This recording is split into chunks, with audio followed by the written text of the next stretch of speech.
News 7 Tamil நேயர்களுக்கு வணக்கம். Kaveri hospital வழங்கும் டாக்டரிடம் கேளுங்கள் நிகழ்ச்சிக்கு உங்களை வரவேற்பது நான் யுவராணி. முன்னாடி எல்லாம் வயதானவர்களுக்கு ஹார்ட் இஷ்யூஸ், கார்டியாக் இஷ்யூஸ்னு நிறைய விஷயங்கள் பாதிக்கப்படும். ஆனா இப்போ யங் அடல்ட்ஸ்க்கு கூட இந்த பாதிப்புகள் ஏற்படுது. இந்த பாதிப்புகள் ஏற்படுறதுக்கான காரணம் என்ன, இதற்கான சிம்டம்ஸ் என்ன, இதற்கான அட்வான்ஸ்டு ட்ரீட்மெண்ட்ஸ் என்ன, இதெல்லாம் தான் இன்னைக்கு நிகழ்ச்சியில பேச போறோம். இதெல்லாம் நமக்கு விளக்கம் அளிப்பதற்காக doctor Sreekumar, senior consultant cardiology, நம்ம கூட இணைஞ்சிருக்காரு. வாங்க டாக்டர் வெல்கம் பண்ணிட்டு ஷோக்குள்ள போலாம்.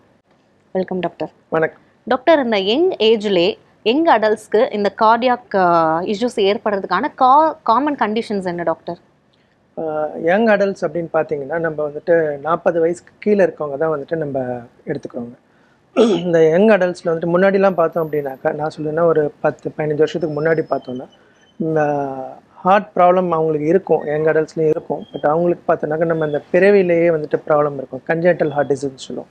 பிறவிலேயே ஓட்டை இருக்குது, ரத்த குழாய்களில் வந்துட்டு மாறுபட்டு இருக்கிறது, அந்த மாதிரி ப்ராப்ளம் கொஞ்சம் காமனாக இருக்கும். அதே மாதிரி ரொமாட்டிக் ஹார்ட் டிசீஸ்ன்னு சொல்லுவோம். நம்ம சின்ன குழந்தைங்களா இருக்கும்போது வந்துட்டு தொண்டையில் புண்ணு வரும், ஸ்ட்ரெப்டோகாக்கல் இன்ஃபெக்ஷன்ஸ். அது வந்துட்டு நாள்பட்டு வரும்போது ஒரு சின்ன வயசில் சரியாயிடும். அதுக்கப்புறம் ஒரு 25 வயசு 30 வயசு வரும்போது அந்த இன்ஃபெக்ஷன்னால் நம்மளோட வேல்வில் வந்துட்டு பாதிப்பு ஏற்படும். ஹார்ட்டுக்கு போகிற வேல்வ்ஸில் பாதிப்பு ஏற்படும். அது சுருக்கம் அடைகிறது அந்த மாதிரி. ஸோ அந்த மைட்ரல் ஸ்டீனோசிஸ்ன்னு சொல்லுவோம். அந்த மாதிரி பிரச்சனைகள் தான் ரொம்ப காமனாக இருந்துச்சு. பட் இப்போ இந்த லாஸ்ட் ஒரு 10 வருஷம் 15 வருஷத்தில் பார்த்தீங்க அப்படின்னாக்கா அந்த கண்டிஷன்ஸ் எல்லாமே மாறிட்டு இருக்குது. இப்போ நம்ம வந்துட்டு ஹார்ட் அட்டாக் அப்படின்றது முன்னாடிலாம் வந்துட்டு நம்ம வந்துட்டு 60 வயசுக்கு மேலே இருந்தால் தான் ஹார்ட் அட்டாக் இருக்குது அப்படின்னு சொல்லிட்டு நம்ம நினைப்போம். இப்போ வந்துட்டு ஈவன் 40 இயர்ஸ் கீழே வெரி யங் பீப்புளும் வந்துட்டு நம்ம நிறையா வந்துட்டு ஹார்ட் அட்டாக் வரதை பார்க்குறோம். அதை தவிர வந்துட்டு இன்னொரு காமனாக என்னென்னு பார்த்தீங்கன்னா, ஹார்ட்டோட துடிப்பில் பிரச்சனைகள் ஏற்படுது, அரித்மியாஸ்ன்னு சொல்லுவோம். ஸோ நார்மலாக சீரான துடிப்பு இல்லாமல் ரொம்ப வந்துட்டு தாறுமாறாக துடிக்கிறது, ஹார்ட் பீட் வேரியேஷன்ஸ். அதில் ஒரு வகையான அரித்மியானாக்கா ஏட்ரல் ஃபிப்ரிலேஷன் சொல்லுவோம். ஹார்ட்டோட அந்த மேல் அறைன்னு சொல்லுவோம் இல்லைங்களா, அந்த ஏட்ரியம், அது வந்துட்டு ரொம்ப இர்ரெகுலராக துடிக்கிறது. அந்த மாதிரி பிரச்சனைகள் வந்து ரொம்ப காமனாக இருக்குது. இதை தவிர நமக்கு வந்துட்டு சில ஹார்ட்டோட தசைகள், அந்த கார்டியோமயோபதி, தசையே வீக் ஆகிடும். அப்போ கார்டியோமயோபத்தின்னு சொல்லிட்டு பிரச்சனைகள் இருக்கும். ஸோ அந்த மாதிரி பிரச்சனைகளும் இப்போ ரொம்ப காமனாக வந்துட்டுருக்கு. இதை தவிர வந்துட்டு பிளட் ப்ரெஷர் ரொம்ப காமனாக வந்துட்டு இந்த மாதிரி யங் அடல்ட்ஸில் வந்துட்டு ஹை பிபி ஆகி அதனால வந்துட்டு ரொம்ப காம்ப்ளிகேஷன்ஸ் வர மாதிரி பிரச்சனைகளும் நம்ம பார்த்துட்ருக்கோம். இந்த ஹார்ட் இஷ்யூஸ் வர்றதுக்கான காமன் காசஸ் என்னென்ன டாக்டர்? இப்போ காமன் காசஸ் பார்த்தீங்க அப்படின்னாக்கா, பர்டிகுலராக இப்போ நம்ம யங் அடல்ட்ஸில் பார்க்கும்போது காமனாக என்னென்னாக்கா 2 விதமாக பிரிக்கலாங்க. ஒன்று வந்துட்டு என்ன அப்படின்னாக்கா அவங்களோட லைஃப் ஸ்டைல் சேஞ்சஸ், இன்னொன்று வந்துட்டு மென்டல் ஆஸ்பெக்ட்ஸ். ஸோ லைஃப் ஸ்டைலை பொறுத்த வரைக்கும் இப்போ அவங்களுக்கு வந்துட்டு இப்போ நம்ம நிறையா வந்துட்டு இந்த பேட் ஹேபிட்ஸ், ஸ்மோக்கிங், சிகரெட் இருக்கிறது, அதே மாதிரி வந்துட்டு மது அருந்துதல், அந்த மாதிரியான பழக்க வழக்கங்கள் நிறையா வந்துட்டு இப்போ இளைஞர்கள்கிட்ட இருக்குது. ஸோ அது வந்துட்டு ரொம்ப நாள் அந்த ஹேபிட்ஸ் தொடர்ந்து இருக்கும்போது அதனால நமக்கு ஹார்ட்டில் கண்டிப்பாக வந்துட்டு அடைப்பு ஏற்படுறது, ஹார்ட் அட்டாக் வரதுக்கான வாய்ப்புகள் ஜாஸ்தியாக இருக்கும். அதை தவிர வந்துட்டு இப்போ நம்மளோட உணவு பழக்க வழக்கங்கள் பார்த்தாலும் நிறையா மாறி இருக்குது. ஸோ முன்னாடிலாம் நம்ம முடிஞ்சிருக்கும் வீட்டில் சமைச்சது அந்த மாதிரி தான் சாப்பிடுவோம். இப்போ வந்துட்டு நிறையா வந்துட்டு நம்ம வெளியில் தான் சாப்பிட்றோம். இன்னும் அதே மாதிரி இந்த ப்ராசஸ்டு ஃபுட்ஸு, அதே மாதிரி உங்களுக்கு ரொம்ப ஆயில் ஐட்டம் ஃப்ரை பண்ணி சாப்பிட்றது, இந்த பர்கர், அந்த ஐஸ்கிரீம்ஸ், இந்த மாதிரி நிறைய சுகர் கண்டென்ட் நிறையா இருக்கிற உணவுகள்லாம் நம்ம எடுத்துக்கிறோம். அதே மாதிரி இந்த கூல்ட்ரிங்க்ஸ், அந்த எல்லா ஸ்வீட் அண்ட் பிவரேஜஸோட அது எல்லாமே வந்துட்டு நிறையா எடுத்துக்கிறோம். ஸோ இந்த மாதிரி அன்ஹெல்த்தி டயட் அது ஒரு முக்கியமான காரணம். அதை தவிர இப்போ நம்மளோட ஒர்க் ஹேபிட்டே பார்த்திங்க அப்படின்னாக்கா மோஸ்ட்லி நம்ம வந்துட்டு டெஸ்க் ஜாப் தான், மோஸ்ட்லி உட்காந்துட்ருக்கோம், சிஸ்டம் ஒர்க் பண்ணுறோம், அந்த மாதிரி தான் இருக்குது. ஸோ அந்த மாதிரி இருக்கும்போது ஒன்று வந்துட்டு நம்ம ஒரே இடத்துல உட்காந்து வேலை செய்யும்போது நமக்கு ஃபிசிக்கல் ஆக்டிவிட்டி குறைஞ்சிரும். அப்போ நமக்கு உடல் பருமன், ஒபிசிட்டின்னு சொல்லுவேன், அது இன்க்ரீஸ் ஆகிடுது. அதோடு உங்களுக்கு வந்துட்டு ஃபிசிக்கல் ஆக்டிவிட்டியும் குறைஞ்சி போயிடுது. இதுவும் வந்துட்டு இன்னொரு முக்கியமான காரணமாக அமைஞ்சிருக்குது. இதை தவிர வந்துட்டு முன்னாடிலாம் பார்த்தோம் அப்படின்னாக்கா நமக்கு வந்துட்டு இந்த ஹெல்த் இஷ்யூஸ், அந்த ஹார்ட் அட்டாக் வரத்துக்கான காரணங்கள் சுகர், பிளட் ப்ரெஷர், கொலஸ்ட்ரால், இது எல்லாமே வந்துட்டு நமக்கு ஏஜ் ரொம்ப ஒரு 50 இயர்ஸ்க்கு மேலே தான் நம்ம பார்த்துட்டு இருந்தோம். இப்போ இந்த பிரச்சனைகள் எல்லாமே ஈவன் சின்ன வயசுலேருந்தே ஆரம்பிச்சு, ஈவன் சின்ன குழந்தைங்கள் கூட சுகர்லாம் வரது பார்த்துருக்கோம். ஸோ அது மாதிரி யங் ஏஜ் ஒரு 15-20 இயர்ஸ்லேருந்தே பிபி, கொலஸ்ட்ரால் எல்லாமே ஆரம்பிச்சிடுது. அதெல்லாம் வந்துட்டு உங்களுக்கு ஒரு 10 இயர்ஸ் 15 இயர்ஸ் அப்படியே சேர்ந்து தொடர்ந்து இருக்கும்போது அதனாலேயும் நமக்கு ஹார்ட் அட்டாக் வரத்துக்கு வாய்ப்பு இருக்குது. இன்னொன்று முக்கியமான விஷயம் என்னென்னாக்கா நம்மளோட ஸ்ட்ரெஸ்ஸு. இப்போ வந்துட்டு நம்ம மென்டல் ஸ்ட்ரெஸ்ன்றது எஸ்பெஷலி யங்ஸ்டர்ஸ்க்கு நிறையா வந்துட்டு காம்படிட்டிவ் வேர்ல்டாக மாறிடுச்சு. இப்போ நம்ம வந்துட்டு அச்சீவ் பண்ணணும், பர்ஃபார்ம் பண்ணணும், அதில் என்ன ஆகுதுனாக்கா அவங்க அந்த உடம்புல வந்துட்டு இதோட ஆரோக்கியத்தை வந்துட்டு மறந்துடுறாங்க. எப்படி நம்ம ஃபுட் எடுத்துக்கணும், எக்ஸசைஸ் பண்ணது எல்லாத்தையுமே மறந்துடுறாங்க. ஸோ அந்த ஸ்ட்ரெஸ் வரும்போது அதுவும் நமக்கு பிரச்சனை கொடுக்குது. இதோட கடைசியாக என்னென்னாக்கா லேக் ஆஃப் ப்ராப்பர் ஸ்லீப். இப்போ நம்ம என்னது ஒர்க் பண்ணிவிட்டு ப்ராப்பராக டைமுக்கு சாப்பிட்டுட்டு ஹெல்த்தியான ஃபுட் சாப்பிட்டுட்டு அடுத்தது நல்லா தடுத்து ரெஸ்ட் எடுக்கணும் இல்லையா? ஒரு 6 to 8 hours நம்ம ஸ்லீப் இருந்தால் தான் நம்ம பாடி ஃப்ரெஷ் ஆகும். இப்போ அதுவும் நிறையா டிஸ்டர்ப் ஆகிடுச்சு. ஸோ இது எல்லாமே வந்துட்டு சேரும்போது அவங்களுக்கு ஹார்ட் பிரச்சனைகள் வரதுக்கான ரிஸ்க் வந்துட்டு ரொம்ப ஜாஸ்தியாக இருக்கும். Okay doctor. இப்போ இந்த ஹார்ட் டிசீசஸ் வர்றதுக்கான சிம்டம்ஸ் என்ன டாக்டர்? ஹார்ட் டிசீஸ்ன்றது வந்துட்டு இப்போ வந்துட்டு நம்ம ஹார்ட் அட்டாக்னு ஒன்று, மற்ற ஹார்ட் டிசீஸ்னு பிரிச்சுக்கலாங்க. ஹார்ட் அட்டாக்னு வர்றது தான் நமக்கு எல்லாருக்குமே வந்து அலார்மிங்காக பார்ப்போம். ஸோ ஹார்ட் அட்டாக் வரும்போது என்னென்னாக்கா காமனாக வந்துட்டு நமக்கு செஸ்ட் பெயின் வருது. ஸோ நம்ம வந்துட்டு நடுவில் வந்துட்டு இங்கே நெஞ்சில் வந்துட்டு அப்படியே வெயிட்டாக அழுத்துற மாதிரி இருக்கும், ஒரு டைட்னஸ் மாதிரி இறுக்கமாக இருக்கிற மாதிரி ஃபீல் பண்ணுவோம். ஸோ அதுதான் வந்துட்டு டிப்பிக்கலான சிம்டம். அது எப்போ வரும் அப்படின்னாக்கா ஆரம்ப ஸ்டேஜஸில் இருக்கும்போது, நம்ம நடக்கும்போது, படி ஏறும்போது, வேலை செய்யும்போது, கொஞ்சம் வெயிட் தூக்கும்போது, அந்த மாதிரி ஃபிசிக்கல் ஆக்டிவிட்டி பண்ணும்போது அந்த சிம்டம்ஸ் வர ஆரம்பிக்கும். அதுவே ரொம்ப மேஜர் ஹார்ட் அட்டாக்காக வரும்போது ஈவன் நம்ம நார்மலாக ரெஸ்ட்டில் இருக்கும்போதே கூட திடீர்னு ஒரு செஸ்ட் ஒரு டைட்னஸாக இருக்கும், இருக்க மாதிரி வெயிட்டாக இருக்கிற மாதிரி ஃபீல் பண்ணும். அது ஒரு அறிகுறி. அடுத்தது அந்த மாதிரி வலி வரும்போது உங்களுக்கு லெஃப்ட் சைடு அப்படியே கையில் லெஃப்ட் சைடில் பரவுற மாதிரி வலி இருக்கும். அது ஒன்று. அது கூட சில சமயம் சில்லுன்னு வேர்த்து போகிறது, தலை சுத்தல் வரும், மயக்கம் வர்றது, அந்த மாதிரியும் வரலாம். ஒரு சில பேருக்கு பார்த்திங்கன்னா இந்த மாதிரி செஸ்ட் பெயின் எதுவுமே இருக்காது, வெறுமனே ஒரு மூச்சு திணறல் மட்டும் இருக்கும். சில பேருக்கு பார்த்திங்கனாக்கா டயர்ட்னஸ். முன்னாடிலாம் நான் வந்துட்டு ஈஸியாக 2 மாடி 3 மாடி ஏறிடுவேன் அப்படின்பாங்க. இப்போ 1 மாடி ஏறினாலே எனக்கு ரொம்ப மூச்சு வாங்குது. அந்த மாதிரிலாம் இருக்குது அப்படின்னா நம்ம ஹார்ட்டில் பிரச்சனைகள் இருக்குது அப்படின்றத நம்ம சந்தேகப்படணும். அப்போ அதுக்கான டெஸ்ட் நம்ம பண்ணி பார்க்கணும். சில பேருக்கு பார்த்திங்கனாக்கா எஸ்பெஷலி சுகர் பேஷண்ட்ஸ்க்கு சிம்டம்ஸே இருக்காது. ஸோ அந்த மாதிரியும் சில பேருக்கு வரலாம். இது வந்துட்டு ஹார்ட் அட்டாக் அந்த பிளாக்ஸை பொறுத்தது. மற்றபடி வந்து இப்போ இந்த கார்டியோமயோபதி நம்ம டிஸ்கஸ் பண்ணோம். அந்த இதில் இருக்கவங்களுக்கு மோஸ்ட்லி பார்த்திங்கன்னா வேலை செய்யும்போது மூச்சு வாங்குறது, படபடப்பு வர்றது, இந்த மாதிரி பிரச்சனைகள் தான் காமனாக இருக்கும். Okay doctor. இப்போ இந்த யங் அடல்ட்ஸ்க்கு என்னென்ன ப்ரிவென்டிவ் மெஷர்ஸ் இருக்குது டாக்டர், அவங்க அந்த டிசீஸ்லேருந்து தங்களை பாதுகாத்துக்கிறதுக்கு? ஸோ இப்போ யங் அடல்ட்ஸ்க்கு வந்துட்டு பார்த்திங்கன்னா இப்போ நம்ம ப்ரிவென்ஷன் அப்படின்னு பண்ணும்போது நம்ம அந்த எதெல்லாம் காரணம்னு பார்த்தோமோ அதெல்லாம் ஒன்று ஒன்றா கவனித்து நம்ம அதுக்கு ஏற்றாப்புல நம்ம அதை மாடிஃபை பண்ணாலே போதும். ஸோ நான் சொன்ன மாதிரி பேட் ஹேபிட்ஸ், இந்த ஆல்கஹால், ஸ்மோக்கிங் அதெல்லாம் வந்துட்டு தடுக்கிறது. இதை நம்ம ஈஸியாக ஞாபகம் வச்சுக்கணுன்னாக்கா நான் வந்துட்டு 6 E's சொல்லுவேன். ஃபஸ்ட் எடுத்துனாக்கா eating a healthy diet. So ரொம்ப நல்ல ஆரோக்கியமான உணவு, ஃப்ரூட்ஸ் அண்ட் வெஜிடபிள்ஸ் நிறையா இருக்கணும். அதே மாதிரி ப்ரோட்டீன் ரிச்சாக இருக்கணும், புரதச்சத்துக்கள் நிறையா இருக்கணும். அதே மாதிரி சர்க்கரை, அதே மாதிரி ஆயில், இந்த மாதிரி இதுக்கெல்லாம் கம்மியாக இருக்கணும். சால்ட்டு கம்மியாக இருக்கணும். அதை தவிர நம்ம இப்போ இந்த சிறுதானியங்கள் அதெல்லாம் நிறையா நம்ம உணவில் சேர்த்துக்கலாம். அதே மாதிரி நட்ஸ், இந்த பாதாம், கடலை, அந்த மாதிரி இதுவும் நிறையா எடுத்துக்கணும். இது ஒரு பேலன்ஸ்டாக டயட் நல்லா சாப்பிடும்போது ஹார்ட்டுக்கு நல்லாயிருக்கும். அடுத்தது எக்ஸசைஸ் ரெகுலராக. ஸோ ரெகுலர் எக்ஸசைஸ் ஒரு வீக்லி வந்துட்டு ஒரு heart association, American heart association recommendation பார்த்திங்கன்னா ஒரு வாரத்துக்கு 150 hours. ஸோ அதாவது டெய்லி ஒரு நாளைக்கு நீங்கள் ஒரு அரை மணி நேரத்துலேருந்து 40 நிமிஷம் ஒரு மாடரேட் இன்டென்சிட்டி ஆஃப் எக்ஸசைஸ் பண்ணணும்னு சொல்கிறாங்க. நம்ம வந்துட்டு வாக்கிங், நல்லா பிரிஸ்கான வாக்கிங் போகிறது, ஒரு ஸ்லோ ஸ்பீடில் சைக்கிளிங் பண்ணலாம். இல்லைனாக்கா நம்ம வந்து ஈவன் கார்டனிங், அதுவே வந்துட்டு ஒரு நல்ல எக்ஸசைஸ் தான். ஸோ இந்த மாதிரி பண்ணலாம். நடுவில் ஒரு 1 or 2 டேஸ்க்கு வந்துட்டு வெயிட்ஸ், நல்லா வெயிட்ஸ் போட்டு கொஞ்சம் மசில் பில்டிங் அந்த மாதிரியும் பண்ணலாம்.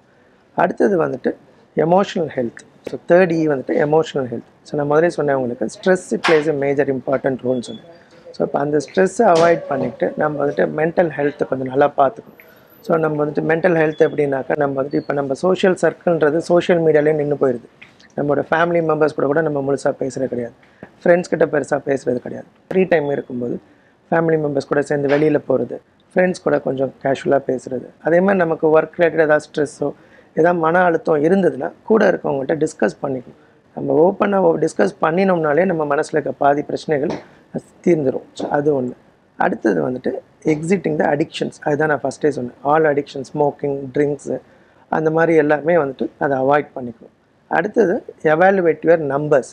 5th வந்துட்டு எவாலுவேட் யுவர் நம்பர்ஸ். நம்மளோட ப்ராப்பராக நம்மளோட ஹைட் என்ன இருக்கணும், நம்மளோட வெயிட் என்ன இருக்கணும், நம்மளோட பிளட்டில் சுகர் லெவல் என்ன இருக்கணும், நம்மளோட கொலஸ்ட்ரால் லெவல் என்ன இருக்கணும், அதேமாதிரி நம்மளோட பிளட் ப்ரெஷர் என்ன இருக்கணும், நமக்கு இப்போ என்ன இருக்குது பீரியடிக்காக செக் பண்ணி அதை கரெக்டாக வந்துட்டு ஃபாலோ பண்ணிக்கிட்டே இருக்கிறது. அடுத்தது கெட் எனஃப் ஸ்லீப். ஸோ அதுதான் 6th C. ஸோ நல்லா தூங்கி நல்லா ரெஸ்ட் எடுத்துக்கணும். ஸோ ஸ்லீப் வந்துட்டு நம்ம என்ன நினைக்கிறோம்னாக்கா டயர்டாக இருக்குது படுத்து தூங்குறோம். அது போதும் அப்படின்னு நினச்சிக்கணும். பட் ஸ்லீப்பில் வந்துட்டு நிறையா பெனிஃபிட்ஸ் இருக்குது. நம்ம நல்ல ஒரு மினிமம் ஒரு 8 hours ஸ்லீப் பண்ணும்போது ஒன்று மைண்ட் ஃப்ரெஷ் ஆகிடும், இன்னொன்று உங்களோட பாடியும் வந்துட்டு ரீஜெனரேஷன் மசில்ஸ் எல்லாமே கொஞ்சம் ஃப்ரெஷ் ஆகிடும். அடுத்தது நம்மளோட ஈவன் நம்ம இம்யூனிட்டி இருக்கு இல்லைங்களா, அதுவும் நல்லா இம்ப்ரூவ் ஆகும். இதை தவிர வந்துட்டு நம்மளோட பிளட் ப்ரெஷர், நல்லா தூங்கி எந்திரிக்கும் போது பிளட் ப்ரெஷர், ஹார்ட்டோட துடிப்பு எல்லாமே வந்துட்டு நல்லா நிதானமாக உங்களுக்கு குறைஞ்சு காமாக இருக்கும். ஓகே டாக்டர், நீங்கள் வந்து இப்போ எக்ஸசைஸ் பண்ணுறதுனால என்னென்ன பெனிஃபிட்ஸ் அப்படிலாம் சொன்னீங்க. இப்போ நிறைய பேர் ஜிம்மில் ஒர்க் அவுட் பண்ணிட்டு இருக்கும் போதே ஹார்ட் அட்டாக் வருது அப்படின்லாம் நம்ம கேள்விப்பட்டிருப்போம். அதெல்லாம் எப்படி டாக்டர்? ஆமாம், இப்போ ரொம்ப காமனாக பார்க்குறோங்க. இப்போ எஸ்பெஷலி நம்ம ஒரு லாஸ்ட் ஒரு 4-5 இயர்ஸில் நம்ம நிறைய பேர் பார்த்துருக்கோம். எக்ஸசைஸ்ன்றது வந்துட்டு நம்ம அளவோடு பண்ணும்போது நம்மளோட உடம்புக்கு எது வந்துட்டு அப்ராப்ரேட்டாக இருக்கும் அப்படின்னு நம்ம தெரிஞ்சு அதுக்கேற்றப்பட நம்ம பண்ணுற வரைக்கும் நல்லது. இப்போ நம்ம இந்த ப்ராப்ளம் வருது இல்லையா, எக்ஸசைஸ் பண்ணும்போது திடீர்னு ஹார்ட் அட்டாக் வருது, திடீர்னு உயிர் போயிடுறது, அதெல்லாம் எப்படி அப்படின்னாக்கா, இப்போ நீங்கள் அவங்க வந்துட்டு ரொம்ப அக்ரெசிவாக நான் வெயிட்டை குறைக்கணும், ரொம்ப அக்ரெசிவாக வந்துட்டு நான் ஃபாஸ்ட்டாக வந்துட்டு மசிலை பில்டப் பண்ணணும் அப்படின்னு சொல்லிட்டு அவங்களோட கெப்பாசிட்டி, அவங்களோட பாடிக்கு எது சூட்டபிள் எக்ஸசைஸோ அதை மீறி அளவுக்கு அதிகமாக அவங்க எக்ஸசைஸ் பண்ணுறாங்க. அந்த மாதிரி எக்ஸசைஸ் பண்ணும்போது அந்த எக்ஸசைஸோட ஸ்ட்ரெஸ்ஸே என்ன பண்ணுன்னா நம்மளோட ஹார்ட்டில் போகிற ரத்த குழாய்களில் வெடிப்பு வந்துடும். ஸோ அந்த மாதிரி வரும்போது அதனாலே நமக்கு ஹார்ட் அட்டாக் வரலாம். இன்னும் சில பேருக்கு என்ன அப்படின்னாக்கா, நம்ம முதல்ல டிஸ்கஸ் பண்ண இந்த தசை பிரச்சனைகள், இந்த கார்டியோமயோபதின்னு சொன்னோம் இல்லையா, அது ஏற்கனவே இருக்கும். அவங்க அதை பற்றி பிரச்சனை இருக்குன்றது அவங்களுக்கு தெரியாது. கார்டியோமயோபதி, ஹைப்பர்ட்ராஃபிக் கார்டியோமயோபதின்னு ஒரு கண்டிஷன் இருக்குது. அது வந்துட்டு ஹார்ட் மசில்லாம் ரொம்ப இறுக்கமாக இருக்கும். அந்த மாதிரி இருக்கவங்களுக்கு வந்துட்டு அவங்களுக்கு அதுக்கு முன்னாடி செக்அப் பண்ணியிருக்க மாட்டாங்க, எக்ஸசைஸ் பண்ணுவாங்க. அந்த மாதிரி ரொம்ப ஹெவியாக எக்ஸசைஸ் பண்ணும்போது அவங்களுக்கு அந்த கார்டியோமயோபதி பிரச்சனைலாம் என்ன ஆகுனாக்கா, உங்களுக்கு அந்த ஹார்ட் துடிப்பில் ப்ராப்ளம் வருது, அரித்மியாஸ் வருது. ஸோ அந்த மாதிரி வந்துட்டு சடனாக கார்டியாக் அரெஸ்ட் ஆகிறது, அந்த மாதிரி பிரச்சனைகள்லாம் வரும். இன்னொரு முக்கியமான காரணம் என்ன அப்படின்னாக்கா, இந்த பாடி பில்டிங் பண்ணும்போது, இந்த எக்ஸசைஸ் ஜிம்லாம் பண்ணும்போது நிறையா வந்துட்டு நம்ம இந்த மசில்ஸ் சீக்கிரம் டெவலப் பண்ணணும்னு சொல்லிட்டு அந்த அனபாலிக் ஸ்டீராய்ட்ஸ் யூஸ் பண்ணுவோம். ஸோ அந்த அனபாலிக் ஸ்டீராய்ட்ஸ் யூஸ் பண்ணும்போது என்னென்னாக்கா, அதுவே உங்களுக்கு கொலஸ்ட்ரால் லெவல்லாம் இன்க்ரீஸ் பண்ணுவோம், ஹார்ட்டில் ரத்த குழாய்களில் அடைப்பு வரத்துக்கு வாய்ப்பு உண்டு. அதனால பிளட் ப்ரெஷரும் ஜாஸ்தி ஆகும். ஸோ இது எல்லாமே சேர்ந்து நமக்கு ஹார்ட் அட்டாக் வர்றது, அந்த மாதிரி பிரச்சனைகள் வரத்துக்கு காரணமாக இருக்குது. ஓகே டாக்டர், இப்போ ஃபேமிலி ஹிஸ்ட்ரி அப்படின்றது எந்த அளவுக்கு முக்கியம்? இப்போ ஜெனட்டிக்கலாக இந்த ஹார்ட் டிசீஸ் இருக்கும் போது நெக்ஸ்ட்டு வர ஜென்ரேஷனுக்கும் இந்த டிசீஸ் வந்து எப்படி வருமா, அதை பற்றி சொல்லுங்கள். ஃபேமிலி ஹிஸ்ட்ரியை பொறுத்த வரைக்கும் என்ன அப்படின்னாக்கா, முக்கியமாக 2 விதமான பிரச்சனைகள் வரலாங்க. ஒன்று வந்துட்டு என்னென்னாக்கா, ஒரு சில ஹார்ட் ப்ராப்ளம் ஜெனட்டிக்ஸ்னால வர்றது இருக்குது. ஸோ ஜீன் ரிலேட்டட் இஷ்யூஸ் சொல்லுவோம். ஸோ பேரண்ட்ஸ்க்கு ஜீன்ஸ் இருக்குது, அந்த பர்டிகுலர் டிசீஸ்க்கான ஜீன்ஸ் இருக்குது அப்படின்னா குழந்தைகளுக்கு வரத்துக்கான வாய்ப்பு இருக்குது. ஸோ அது எப்படின்னு பார்த்தீங்கன்னாக்கா, ஒரு சில பேருக்கு வந்துட்டு ஜெனட்டிக்கில் வந்துட்டு பிபி, ஹை பிபி வரத்துக்கு ஒரு சில ஜீன் ப்ராப்ளம் இருந்துச்சுனாக்கா ஹை பிபி வரும். ஸோ அந்த மாதிரி ஹை பிபி வரும்போது அது நாள்பட்ட அடைவில் உங்களுக்கு ரத்த குழாயில் அடைப்பு வருது, அந்த மாதிரி பிரச்சனைகள் வரலாம். இன்னும் ஒரு சில பேருக்கு பார்த்தீங்கன்னாக்கா ஜெனட்டிக்கலாக வந்துட்டு கொலஸ்ட்ரால் பிரச்சனை வரத்துக்கு ஃபெமிலியல் ஹைப்பர் கொலஸ்ட்ராலிமியான்னு சொல்லுவோம். ஸோ அது வந்துட்டு ஜீன்ஸ் பேஸ்டாக வரும். ஸோ அப்படி பேரண்ட்ஸ்க்கு இருந்துச்சு அப்படின்னா அப்போ குழந்தைங்களுக்கும் அந்த ப்ராப்ளம் வரத்துக்கு ரிஸ்க் இருக்குது. அந்த மாதிரி கொலஸ்ட்ரால் ஜாஸ்தி ஆகும்போது உங்களுக்கு ரத்த குழாயில் அடைப்பு ஏற்படுறது, ஹார்ட் அட்டாக் அந்த மாதிரி வரலாம். இன்னொன்று, இப்போ நம்ம சொன்ன இந்த கார்டியோமயோபதிஸ்லேயே ஒரு சில கார்டியோமயோபதி ஜீன் ரிலேட்டடாக இருக்கும். ஸோ அப்போ நம்ம பேரண்ட்ஸ்க்கு ஹார்ட் பிரச்சனை, தசை பிரச்சனைகள் இருந்தது அப்படின்னா அது நமக்கு ஜெனட்டிக்கலாக வந்துட்டு குழந்தைங்களுக்கும் வரத்துக்கு பிரச்சனைகள் இருக்குது. அடுத்தது இந்த அரித்மியாஸ்ன்னு சொன்னோம் இல்லைங்களா, துடிப்பில் வேரியேஷன் இருக்குது. அதுவுமே வந்துட்டு இந்த ஏட்ரல் ஃபிபிரிலேஷன், அந்த மாதிரி ஒரு சில அரித்மியாஸ் ஃபேமிலிலையும் டிரான்ஸ்மிட் ஆகலாம். ஜெனட்டிக் ப்ராப்ளம் இருக்கிறதுனால ஃபேமிலிலையும் டிரான்ஸ்மிட் ஆகலாம். ஸோ இதெல்லாம் வந்துட்டு ஜீன் ரிலேட்டட் டிரான்ஸ்மிஷன். இன்னொரு இது என்னென்னாக்கா, காமன் அந்த என்விரான்மெண்டல் கண்டிஷன். இப்போ ஒரு ஃபேமிலியில் இருக்கவங்களுக்கு வந்துட்டு பேரண்ட்ஸ் என்ன சாப்பிடுவாங்களோ அதே டயட் பேட்டர்ன் தான் வந்துட்டு குழந்தைங்களும் சாப்பிடுவாங்க. வீட்டில் ரெகுலராக நம்ம ஆயில் ஃப்ரைட் ஐட்டம்ஸ் ப்ரிப்பேர் பண்ணுறோன்னா அதே தான் வந்துட்டு குழந்தைங்களும் சாப்பிடுவாங்க.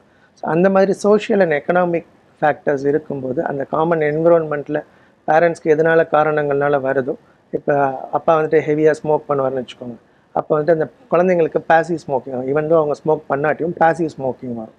அந்த பேசிவ் ஸ்மோக்கிங்குமே ஹார்ட்டில் பிரச்சனைகள் கொண்டு வரலாம். இந்த மாதிரி என்விரான்மெண்டல் காசஸ் இருந்துச்சுன்னா அதனாலையும் ஃபேமிலியில் உங்களுக்கு ஹார்ட் ப்ராப்ளம் வரலாம். இப்போ இந்த ஹார்ட் டிசீஸை எப்படி டயக்னோஸ் பண்ணணும், ஏதாவது நியூவர் டெக்னிக்ஸ் இருக்கா, அதை பற்றி சொல்லுங்கள்.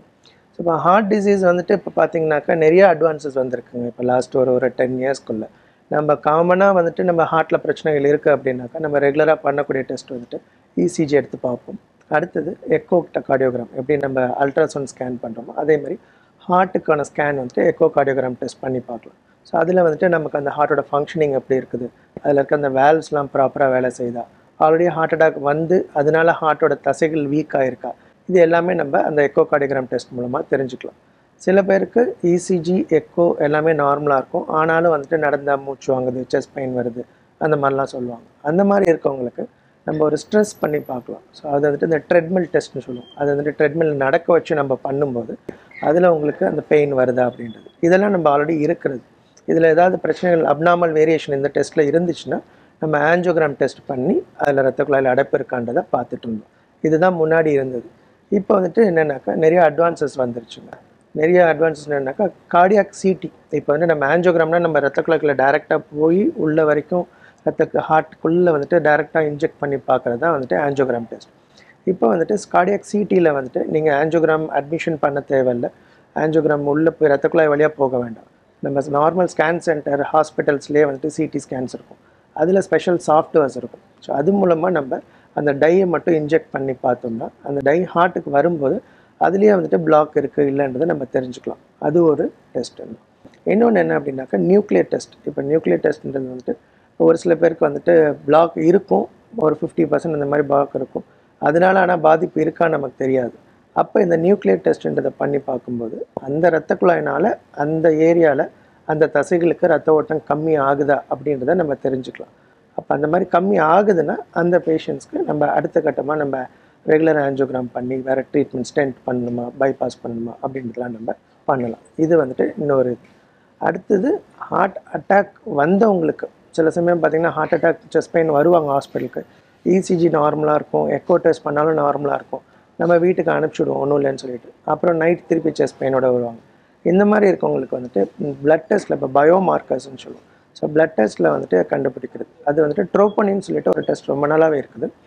இப்போ வந்துட்டு அதுலேயே ஒரு newer version high sensitive troponin அப்படின்னு சொல்லிட்டு ஒன்று இருக்குது. அது வந்துட்டு என்னக்கா ஈவன் ரொம்ப மைன்யூட் வேரியேஷன் இருந்தால் கூட அதில் கண்டுபிடிச்சிடலாம். அந்த இருக்கும்போது நமக்கு அது மட்டும் இல்லாமல் பழைய டெக்னிக்ஸில் ட்ரோபோனினில் அந்த அப்நார்மாலிட்டி வரத்துக்கு மினிமம் ஒரு 6 to 8 hours நம்ம வெயிட் பண்ணணும் ரத்தத்தில் அது வேரியேஷன் காமிக்கிறதுக்கு. இந்த ஹை சென்சிட்டிவ் ட்ரோபோனினில் வித்தின் 2 hours செஸ்ட் பெயின் ஆரம்பித்து 2 மணி நேரத்தில் அது வந்துட்டு ஹார்ட் அட்டாக்காக இருந்துச்சுனாக்கா அப்நார்மலாக காமிச்சிடும். அப்போ நம்ம சீக்கிரமாக ட்ரீட்மெண்ட் டயக்னோசிஸும் பண்ணிவிடுவோம், ட்ரீட்மெண்ட் பண்ணுறதும் சீக்கிரமாக பண்ணுறதுக்கு ஹெல்ப்ஃபுல்லாக இருக்கும். இதெல்லாமே ஹார்ட் அட்டாக் பிரச்சனைக்கான நியூவர் டெஸ்ட் டயக்னோசிஸ் சொல்லலாம். இதை தவிர வந்துட்டு இந்த கார்டியோமாயை பற்றின்னு சொன்னேன், அதுக்கு வந்துட்டு நம்ம முன்னாடிலாம் எக்கோ தான் நமக்கு மெயின் ஸ்கேன் தான் பண்ணுற மாதிரி இருந்துச்சு. இப்போ வந்துட்டு இந்த கார்டியாக் எம்ஆர்ஐ டெக்னாலஜி வந்துருச்சு. எம்ஆர்ஐ ஸ்கேன் நம்ம தலைக்கெல்லாம் பண்ண மாதிரி கார்டியாக் எம்ஆர்ஐ. அந்த கார்டியாக் எம்ஆர்ஐலேயே வந்துட்டு நம்ம இந்த எக்ஸாக்டாக எங்கே அந்த மசில் ப்ராப்ளம் இருக்குது, அது எந்த அளவுக்கு சிவியராக இருக்குதா, எவ்வளோ திக்னஸ் இருக்குது மசில் அப்படின்றத பார்க்கலாம். இந்த ஹார்ட் ப்ராப்ளம் இருக்கவங்க, இந்த கார்டியோமயோபதி இருக்கவங்க சில பேருக்கு வந்துட்டு சடன் கார்டியாக் டெத்லாம் வரதுக்கு ரிஸ்க் இருக்கும். அதுக்கான வேரியேஷன்ஸ் இருக்கான்றதில் கூட நம்ம கார்டியாக் எம்ஆர்ஐ பண்ணும்போது தெரிஞ்சுக்கலாம். இது தவிர இப்போ உங்களுக்கு இந்த படபடப்பு அந்த அரித்மியாஸ் இல்லையா, அரித்மியாஸ் இருக்கிறதுக்கு வந்துட்டு நியூவர் டெக்னாலஜிஸ் வந்துடுச்சு. முன்னாடிலாம் ஹோல்டர்னு ஒரு டெஸ்ட் பண்ணுவோம், 24 hours ஹோல்டர். அது வந்துட்டு பார்த்தீங்கன்னாக்கா உங்களுக்கு ஒரு 8-10 wires இருக்கும், அந்த மெஷின் அட்டாச் பண்ணிடும். பேஷண்ட்ஸ்க்கு அவங்கள வந்துட்டு ஒன்று ஹாஸ்பிட்டல் அட்மிட் பண்ணி 24 hours 48 hours மானிட்டர் பண்ண சொல்லுவோம். இல்லைனாக்கா வீட்டுக்கு அனுப்பிச்சிடுவோம். பட் அவ்வளோ வயர்ஸ்லாம் அங்கங்கே இருக்கும்போது அவங்களுக்கு ரொம்ப டிஃபிகல்ட்டாக இருக்கும் வீட்டில் போய் டே டு டே ஆக்டிவிட்டீஸ் பண்ணுறதுக்கு. இப்போ வந்துட்டு அதே வந்துட்டு ஒரு மினிமைஸ்டு வெர்ஷன் மாதிரி வந்துடுச்சு. ஜஸ்ட் நம்மளோட கிரெடிட் கார்டு சைஸ் தான் இருக்கும், ஒரு சின்ன ஒரு பிளாஸ்டர் மாதிரி. அதை நம்ம செஸ்ட்டில் அட்டாச் பண்ணிவிட்டு வீட்டுக்கு அனுப்பிச்சிடலாம். அனுப்பிச்சிட்டோன்னா நீங்கள் ஈவன் அப் டு 7 days வரைக்கும் அதுலேயே உங்களுக்கு அந்த கம்ப்யூட்டர் சிப் இருக்கும். Will keep tracking your heart rate. உங்களோட ஹார்ட் ரேட் எப்படி இருக்குது, ரெகுலராக இருக்கா, ஃபாஸ்ட்டாக இருக்கா, இல்லை இர்ரெகுலராக தாறுமாறாக வருதா, சீர் இல்லாமல் இருக்கா, எல்லாமே அது மானிட்டர் பண்ணிடும். அந்த 48 hours பீரியடோ இல்லை நம்ம 7 days எவ்வளோ நேரம் நம்ம டெஸ்ட் பண்ணுறோமோ அது முடிஞ்சதுக்கு அப்புறமா நம்ம அந்த சிப்பை எடுத்து கம்ப்யூட்டரில் போட்டு அனலைஸ் பண்ணும்போது அதில் என்ன ப்ராப்ளம் இருக்குது அப்படின்றது நமக்கு தெரிய வந்துடும். இதெல்லாமே பேஷண்ட்டுக்கு கம்ஃபர்ட் கொடுக்குற மாதிரி விஷயங்களாக மாறி இருக்குது. ஓகே டாக்டர், என்னென்ன அட்வான்ஸ்டு ட்ரீட்மெண்ட்ஸ் இருக்குது டாக்டர்? அட்வான்ஸ்டு ட்ரீட்மெண்ட்ஸில் வந்துட்டு முன்னாடி வந்துட்டு பார்த்திங்கனாக்கா இப்போ நம்ம ஆஞ்சியோகிராம் பண்ணி பிளாக் இருக்குது அப்படின்னா நம்ம வந்துட்டு அடுத்தது ஒன்று ஸ்டென்ட் பண்ணுவோம், ஆஞ்சியோபிளாஸ்டி பலூன் ஸ்டென்ட்டிங் சொல்லுவோம். அடுத்தது வந்துட்டு open heart surgery, bypass surgery, அந்த மாதிரி தான் நம்ம இருந்துச்சு ஹார்ட் அட்டாக்கை பொறுத்திருக்கும். அதுலேயே வந்துட்டு இப்போ வந்துட்டு என்ன அப்படின்னாக்கா சில சமயம் நம்ம ஹார்ட்டில் வந்துட்டு பிளாக் இருக்கும், ஆனால் அதில் நிறையா வந்துட்டு ரொம்ப நாள் கொழுப்பு கட்டி இருக்குமோ என்னன்னாக்கா அது நிறையா கால்சியமாக மாறி இருக்கும், கல் மாதிரி ஹார்டாகிடும். அப்போ அந்த மாதிரி கால்சியம்லாம் இருந்துச்சு அப்படின்னா நம்ம ஆஞ்சியோகிராமில் கிளியராக தெரியாது. அப்போ நம்ம அதை நம்ம ஸ்டென்ட்லாம் பண்ண போனோம் அப்படின்னாக்கா அந்த ஸ்டென்ட் சரியாக வந்துட்டு ரிசல்ட்ஸ் நல்லா இருக்காது. ஸோ இப்போ வந்துட்டு அந்த ஸ்டென்ட் ப்ரொசீஜர்லாம் பண்ணும்போது நம்ம ரத்த குழாய்க்குள்ளேயே ஒரு சின்ன கேமரா மாதிரி அனுப்பிச்சு எங்கேருந்து எங்கே வரைக்கும் அடைப்பு இருக்குது, எங்கே கால்சியம் நிறையா இருக்குது, அப்படி கால்சியம் இருந்துச்சுன்னா அதுக்குன்னு சொல்லி ஸ்பெஷலாக ட்ரீட்மெண்ட் பண்ணுறதுக்கு இப்போ வந்துட்டு இந்த அத்தரக்டமி டிவைசஸ்ன்னு சொல்லுவோம். ஒரு ட்ரில்லிங் மிஷின் மாதிரி குட்டியாக இருக்கும், சின்னதாக ரத்த குழாய்க்குள்ளே போய் கால்சியமை பிரேக் பண்ணுறது. இல்லை வந்துட்டு சில ஸ்பெஷல் பலூன்ஸ்லாம் இருக்குது. ஸோ அதெல்லாம் வச்சு கால்சியமை உடைச்சிட்டு நம்ம அங்கே வந்துட்டு ஸ்டென்ட் பண்ணுறதுக்கு அது இந்த நியூவர் டெக்னிக்ஸ்லாம் வந்திருக்கு. அடுத்தது வந்துட்டு ஈவன் பைபாஸ் சர்ஜரி பண்ணுறதுலேயே வந்துட்டு முன்னாடிலாம் ஓப்பன் ஹார்ட் சர்ஜரி தான் பண்ணிகிட்டு இருந்தோம். இப்போ வந்துட்டு மினிமலி இன்வேசிவ் சர்ஜரி, சின்ன ஒரு கீ ஹோல் சர்ஜரி மாதிரி பண்ணி அதுலேயே வந்துட்டு பைபாஸ் சர்ஜரி பண்ணுறதுக்கும் ஆப்ஷன்ஸ் அட்வான்சஸ்லாம் வந்திருக்கு. டாக்டர், இப்போ வந்து நம்ம ஸ்ட்ரெஸ்ஸாக இருக்கிறதுனாலையும் நம்மளோட மென்டல் ஹெல்த் இஷ்யூஸ்னால ஹார்ட் அட்டாக் ப்ராப்ளம்ஸ் வர்றதுக்கு ரீசனாக இருக்குமா? கண்டிப்பாக இருக்குங்க. ஸ்ட்ரெஸ்ஸை பொறுத்த வரைக்கும் என்னென்னாக்கா 2 விதமாக எடுத்துக்கலாம். ஒரு நல்ல ஸ்ட்ரெஸ்னு ஒன்று இருக்குது, கெட்ட ஸ்ட்ரெஸ்னு ஒன்று இருக்குது. நம்ம வந்துட்டு இப்போ ஒர்க்கில் இருக்கிறோம், இப்போ நமக்கு வந்து ஒரு டெட்லைன் கொடுக்குறாங்க, இப்போ நம்ம வந்துட்டு மண்டேக்குள்ளே ஒரு ப்ராஜெக்ட் சப்மிட் பண்ணணும். அப்போ நம்ம வந்துட்டு என்ன பண்ணுவோம், இன்னொரு 2-3 days தான் இருக்குது அப்படின்னு சொல்லிட்டு கொஞ்சம் ஒரு ஹரியில் நம்ம வேகமாக அந்த ப்ராஜெக்டை கம்ப்ளீட் பண்ண பார்ப்போம், கம்ப்ளீட் பண்ணிவிடும். அதே மாதிரி ஒரு டோர்னமெண்ட் வருது நெக்ஸ்ட் வீக்கில், நம்ம எப்படியாச்சும் வின் பண்ணணும், அதுக்கு நம்ம இன்னும் அக்ரெசிவாக ப்ராக்டிஸ் பண்ணுவோம். ஸோ அப்போ நம்ம அதை ப்ராக்டிஸ் பண்ணி வின் பண்ணோன்னு வச்சுக்கோங்க, அப்போ யூ ஃபீல் பெட்டர். ஸோ உங்களுக்கு ஹாப்பியாக இருப்பீங்க, you will also feel better. So அது வந்துட்டு ஸ்ட்ரெஸ் தான், ஆனால் it's a good stress. But other stress பார்த்தீங்கன்னாக்கா பேட் ஸ்ட்ரெஸ். அது எப்படி அப்படின்னாக்கா உங்களுக்கு இப்போ அக்யூட்டாகவும் ஸ்ட்ரெஸ் ஆகி அதனால் ஹார்ட் ப்ராப்ளம் வரலாம். அடுத்தது ரொம்ப நாளாக இருக்கும்போதும் ஸ்ட்ரெஸ் வரலாம். அக்யூட்டாக ஸ்ட்ரெஸ் வந்துன்னா எப்படின்னாக்கா திடீர்னு இப்போ நமக்கு ரொம்ப க்ளோஸாக இருப்பாங்க, யாராச்சும் ஒருத்தவங்களுக்கு உடம்பு சரியில்லாமல் போயிடுச்சு, இல்லை இறந்துட்டாங்க, இல்லை நமக்கு வந்துட்டு திடீர்னு நல்லா ஒர்க்கில் இருப்பாங்க. இப்போ கோவிட் டைமில் பார்த்திங்கன்னா நிறைய டைம் சடனாக வந்துட்டு ஜாப்லாம் போயிடுச்சு. அந்த மாதிரி அக்யூட் ஸ்ட்ரெஸ் இருக்கும்போது நமக்கு வந்துட்டு என்ன பண்ணுறதுன்னு தெரியாமல் ரொம்ப ஸ்ட்ரெஸ்ஃபுல்லாக இருக்கும்போது அந்த ஸ்ட்ரெஸ் வரும்போது என்னன்னா உங்களுக்கு வந்துட்டு அட்ரினலின்றது one of the stress neurotransmitters அந்த நர்வஸ் சிஸ்டமில் செக்ரேட் ஆகுது. அது வந்துட்டு ரொம்ப ஜாஸ்தி ஆகிடும். அது ஜாஸ்தி ஆகும்போது என்ன ஒன்றாக்கா உங்களுக்கு பிளட் ப்ரெஷர் ரொம்ப ஷூட்டப் ஆகிடும். அதே மாதிரி வந்துட்டு ஹார்ட்டோட துடிப்பும் வந்துட்டு ரொம்ப ஜாஸ்தி ஆகிடும். அந்த ப்ளஸ் வந்துட்டு உங்களோட ஹார்ட்டோட பம்பிங் எல்லாமே ரொம்ப இர்ரெகுலராக, அந்த ஃபாஸ்ட்டாக இர்ரெகுலர் ஹார்ட் பீட்லாம் வர ஆரம்பிச்சிடும். அந்த மாதிரி வரும்போது நமக்கு அதனால் ஹார்ட் அட்டாக் அந்த மாதிரி பிரச்சனைகள் வரத்துக்கு ரிஸ்க் இருக்குது. அதே வந்துட்டு நாளடைவில் இப்போ ரொம்ப க்ரானிக் ஸ்ட்ரெஸ், ரொம்ப நாளாக இருக்கிற ஸ்ட்ரெஸ், நம்ம ஒரு ஃபேமிலி ஸ்ட்ரெஸ்ஸாக இருக்கலாம், இல்லை ஃபைனான்ஷியல் இஷ்யூஸாக இருக்கலாம், இல்லை ஈவன் ஒர்க் ஸ்பேஸ்லேயே நமக்கு பிடிக்காத ஒரு என்வரன்மெண்ட்டில் ஒர்க் பண்ணிட்டு இருப்போம், வெளியில் சொல்ல மாட்டோம். அந்த மாதிரி க்ரானிக் ஸ்ட்ரெஸ் இருக்கும்போது என்ன ஆகுனாக்கா ஈவன் தட் க்ரானிக் ஸ்ட்ரெஸ் என்ன பண்ணணும், உங்களுக்கு வந்துட்டு கார்டிசோல் இன்னொரு ஹார்மோன், ஸ்ட்ரெஸ் ஹார்மோன் இருக்கும், அது வந்துட்டு நம்மளோட உடம்புல நிறையா வந்துட்டு செக்ரேட் ஆக ஆரம்பிச்சிடும். ஸோ அந்த கார்டிசால் செக்ரேஷன் ஜாஸ்தி ஆகும்போது அந்த கார்டிசால் என்ன பண்ணுன்னா பிபியை இன்க்ரீஸ் பண்ணிடும், கொலஸ்ட்ராலை இன்க்ரீஸ் பண்ணிடும், பிளட் சுகரை இன்க்ரீஸ் பண்ணிடும். அதே மாதிரி ஹார்ட்டில் ரத்த குழாயில் அடைப்புகள் வரதையும் இன்க்ரீஸ் பண்ணும். ஸோ இது எல்லாமே சேரும்போது நமக்கு ஹார்ட்டில் அட்டாக் வரதுக்கான ரிஸ்க்குகள் இருக்கும். இன்னொன்று, ஆல்ரெடி ஹார்ட் பேஷண்ட்டாக இருக்கவங்களுக்கு திடீர்னு ஒரு ஸ்ட்ரெஸ் வரும்போது அந்த ரத்த குழாயில் அடைப்புகள் இருக்கும் இல்லையா, அது உங்களுக்கு வந்துட்டு டக்குன்னு வெடிச்சிடும், பிளாக் ரப்ச்சர்னு சொல்லுவோம். அந்த மாதிரி பிளாக் ரப்ச்சர் வர்றதுனால தான் மெஜாரிட்டி ஆஃப் ஹார்ட் அட்டாக்ஸ் வருது. ஸோ அக்யூட் ஸ்ட்ரெஸ்னால இந்த மாதிரி அக்யூட்டாக ஹார்ட் அட்டாக் வரதுக்கான காரணங்களும் இருக்கலாம். அடுத்தது என்னென்னாக்கா ரொம்ப நாள் ஸ்ட்ரெஸ் இருக்கும்போது நம்ம என்ன பண்ணுவோம், நம்மளோட ஹேபிட்ஸ் எல்லாமே மாற்றிப்போம், நம்மளோட செல்ஃப் கேரே போயிடும். ஸோ நம்ம பெருசாக வந்துட்டு நம்மளோட ஒழுங்காக டயட்லாம் எடுத்துக்க மாட்டோம், ஏதோ கிடைக்கிறத சாப்பிட்டு அந்த மாதிரி அன்ஹெல்த்தி ஃபுட் ஹேபிட்ஸ்லாம் போயிடும். ப்ளஸ் நமக்கு தூக்கம் சரியாக இருக்காது, ஸ்லீப் டிஸ்டர்பன்ஸ் வர ஆரம்பிச்சிடும். நம்ம ஆல்ரெடி பார்த்த மாதிரி lack of sleep again heart problem வரதுக்கு காரணமாகிடும். அடுத்தது நம்ம ரொம்ப ஃபிசிக்கல் ஆக்டிவிட்டி எல்லாமே குறைஞ்சிரும். ஸோ டைரெக்டாக அந்த ஹார்மோன்ஸ்னால ப்ராப்ளம் வருது. இன்டைரக்டாக நம்மளோட லைஃப் ஸ்டைல் இதெல்லாமே நம்ம மாறிடும் ஸ்ட்ரெஸ் இருக்கும்போது. அப்போ வந்துட்டு இந்த எல்லாம் சேரும்போது நமக்கு ஹார்ட்டில் பிரச்சனைகள் வரலாம். ஓகே டாக்டர், இவ்வளோ நேரமாக நிகழ்ச்சியில் கலந்து கொண்டு ஹார்ட் டிசீஸ் வர்றதுக்கான காரணம் சொன்னீங்க, அதோட சிம்டம்ஸ் சொன்னீங்க, என்னென்ன மாதிரியான அட்வான்ஸ்டு ட்ரீட்மெண்ட்ஸ் இருக்குன்னு நிறைய விஷயங்களை பகிர்ந்துக்கிட்டீங்க. ரொம்ப ரொம்ப நன்றி டாக்டர். ரொம்ப நன்றி. நேயர்களை மீண்டும் மற்றொரு நிகழ்ச்சியில் சந்திக்கலாம். நன்றி, வணக்கம்.